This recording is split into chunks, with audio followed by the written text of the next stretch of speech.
I'm Dan Drake. This is Front Up on Visitor Network TV and Channel 99. With us is Bill Ferrall, the president of the Nantucket Arts Council. Executive Director. Executive Director, excuse me. But in effect, the Chief Operating Officer. Well, yes. I mean, we have a board, and Yeah, the board has right. officers, and Dan Driscoll is actually our president. But there was an announcement just in the last couple of weeks about a very exciting thing happening for Nantucket. Do you want to tell us about that? A week ago Tuesday, the state of Massachusetts, Massachusetts Cultural Council, approved our Nantucket Cultural District, which has been a almost 2-year-long arc of events. So it was the culmination of that. It means we are now one of 32 such districts in the state. I think officially we're 31. What took us so long? Well, that was what we all asked from the beginning. That's a very good question.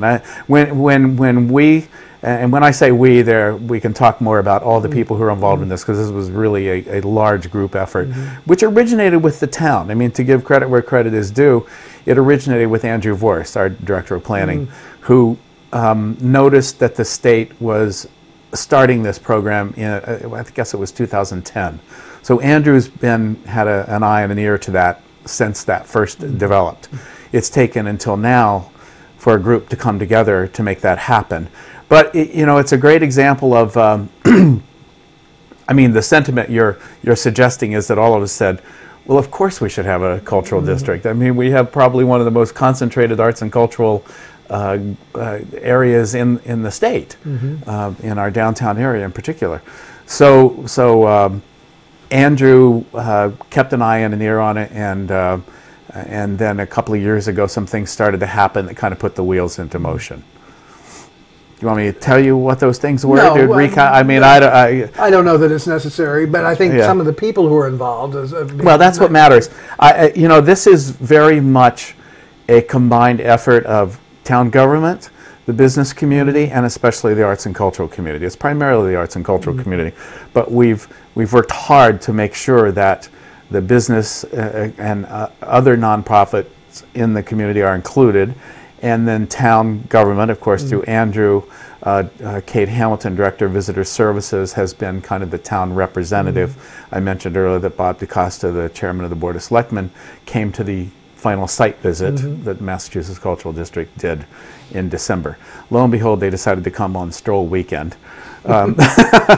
We said, how about some week this fall? And they said, how about stroll weekend? So, but that was good, because it gave them an opportunity to see our arts and cultural community and commercial business community sort of in full bloom, since it is at that time of the year. But the group has involved, we have a steering committee of 13 members, which includes representatives from all those groups. And then the district, the state prescribes what the district should be, what it should look like, what should and shouldn't be included. It's very inclusive, actually. But they do have one sort of hard and fast requirement, which is to make it an easily walkable area. So if there was any challenge, the biggest challenge in doing this, besides just getting everybody at the table to talk and meet and be productive for a year, or more than a year, was to reassure those people who ended up not in the walkable area that we are not excluding them necessarily. I mean, it's a spot on a map. What is the spot on the map? The map is essentially the waterfront on the, is that north or east or west, whatever? I'm not a good person on directions. The waterfront, and then we go up to Ash Lane to catch White Heron Theater, that new building, and also the home of Nantucket Arts Council office, and then over to the Congregational Church, back down Center Street, then we jog over down Fair Street to catch St. Paul's, and then we catch the Unitarian Meeting House on Orange Street, and then go down the hill to catch the Artists Association over on Washington Street, the municipal parking lot, the Mariah Mitchell Aquarium, and then back downtown. So we were initially very ambitious and wanted to go out a little further than that, and about 5 of us took the walk one day and got about an hour and a half into it and realized this was not going to be good for a visitor experience. This is not solely about visitors. This is also about year-round activity and doing things that engage year-round residents. And I see this as, besides just the official state designation, which the benefits that come from that are that the district is promoted and noted on the websites of the Mass Cultural Council and on the Massachusetts Office of Travel and Tourism. So it's a marketing tool in a sense. And it's one that doesn't really cost us anything except the time and effort we put into it. Stop me whenever you have a question, because I can talk on and on, obviously, about it. But I see a great local benefit that I see is having these groups, particularly the arts and culture groups, working together in a way that will make us more efficient and help make the the audience experience better in a sense. I mean, you know as well as I do, after all the years we've been here, that there are many times when things run over each other or people duplicate things, and it might be nice to, I see improvements ahead in that department. Yeah, I remember a few years ago when I was involved at Mariah Mitchell, which is almost 20 years ago now, there was a big hoo-ha about the lectures. Right. And people scheduling lectures on competing with each other and so forth.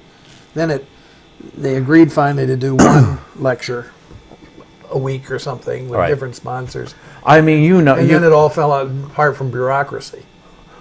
There's in my 25 years here, there's been a lot of talk about how to get the groups to coordinate better, share a calendar, an event calendar, for example. And I have learned over that time that it doesn't happen on a volunteer basis. It just doesn't. I mean, the best commercial calendar on the island is kept by Gene Mann and Man About Town. So we all kind of use that as a go-to reference. But you know as well as I do that from the middle of July to the middle of August, or early July actually, to the middle of August or so, there are going to be things happening at the same time, major events. And this came up last year in August. We brought, the Nantucket Arts Council, that is, brought The Moth back to the island, which is the NPR-related, it's broadcast on NPR anyway, storytelling hour. And there were 2 or 3 other events that night. It was unavoidable. And now, thankfully, in the end, we all had filled houses. What about the other seasons, the shoulder seasons and the winter? Well, absolutely. What is it going to have some ability to generate more activity then? It's, at this point, it's a blank slate in some ways, because it's new for us. It's a relatively new program across the state. We're feeling our way along. I mean, we're meeting actually later this afternoon, our executive committee, to talk about the governance of the organization going forward, and still satisfying. Who's on the executive committee? The executive committee has been, I've been the convener. Whenever anybody gives me credit for making this happen, I always say I'm just the mouthpiece. I'm the convener. A lot of people have worked really hard on this. Cecil Barron-Jensen from the Artists Association, Melissa Bonvini Murphy, the executive director of Nantucket Dreamland, Kate Hamilton, director of Visitor Services. 2 of those are already on their way. 2 of those, yes, we're going to have to replace 2 of those. So, so there's that executive committee, and then beyond that, we have, as I said, a steering committee, of 13, including executive committee, several subcommittees. A group worked on the map. A group worked on the metrics that we're going to use going Does that forward. group have any official status going forward?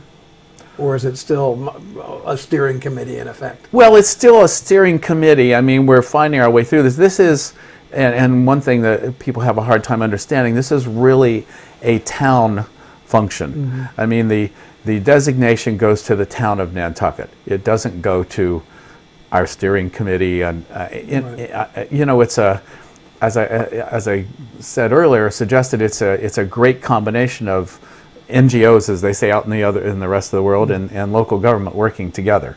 But the town of Nantucket is officially the designee, or whatever the word is, of the district. So the steering committee has made it happen with a coalition of people, and then going forward through an agreement with the town, Nantucket Arts Council will function as the administrative umbrella. So, does the designation bring with it any possibility of grants or other funds flowing our way? We went into this being told no. that the state had no money for that sort of thing. That the benefit was going to be the marketing, the promotion, the highlighting the cultural assets of the island. And I should say that this grew out of some meetings that we had in 2014 with off-island experts to talk about the economic impact of arts and culture in a community.